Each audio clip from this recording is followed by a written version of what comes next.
Welcome to my channel सुनो कहानियाँ। एक बार एक बेटी ने अपने पिता से शिकायत की कि उसका जीवन दुखमय है और वह नहीं जानती कि वह इसे कैसे बनाएगी। वो हर समय लड़ते झगड़ते और संघर्ष करते करते थक गई थी। ऐसा लग रहा था जैसे एक समस्या का समाधान हुआ ही था कि तुरंत ही दूसरी समस्या आ खड़ी हुई। उसका पिता, एक पेशेवर रसोइया, उसे रसोई घर में ले आया। उसने 3 बर्तनों में पानी भरा और प्रत्येक को तेज आग पर रख दिया। एक बार जब तीनों बर्तन उबलने लगे तो उसने एक बर्तन में आलू, दूसरे बर्तन में अंडे और तीसरे बर्तन में पिसी हुई कॉफी बीन्स रखी। फिर उसने अपनी बेटी से एक भी शब्द कहे बिना उन्हें बैठकर उबलने दिया। बेटी कराहती रही और बेसब्री से इंतजार करती रही, सोचती रही कि वो क्या कर रहा है।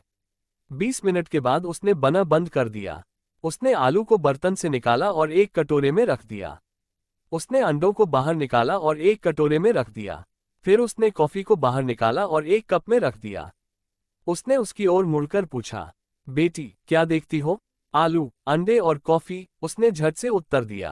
करीब देखो, उन्होंने कहा, और आलू को छुओ। उसने ऐसा किया और देखा कि वे नरम थे। फिर उसने उससे एक अंडा लेने और उसे तोड़ने के लिए कहा।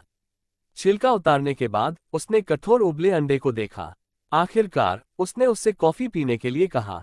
इसकी भरपूर सुगंध ने उसके चेहरे पर मुस्कान ला दी। पिताजी, इसका क्या मतलब है? उसने पूछा। फिर उन्होंने समझाया कि आलू, अंडे और कॉफी बीन्स प्रत्येक को एक ही प्रतिकूलता का सामना करना पड़ा, उबलते पानी।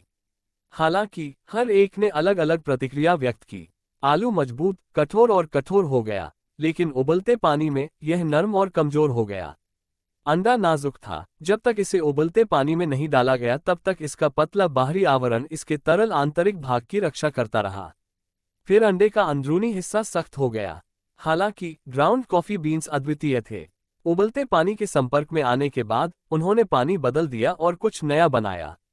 तुम कौन हो? उसने अपनी बेटी से पूछा। जब विपत्ति आपके दरवाजे पर दस्तक देती है तो आप कैसे प्रतिक्रिया देते हैं? क्या आप आलू, अंडा या कॉफी बीन हैं?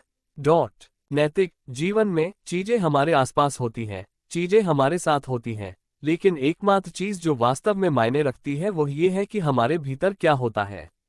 जो एक आप है।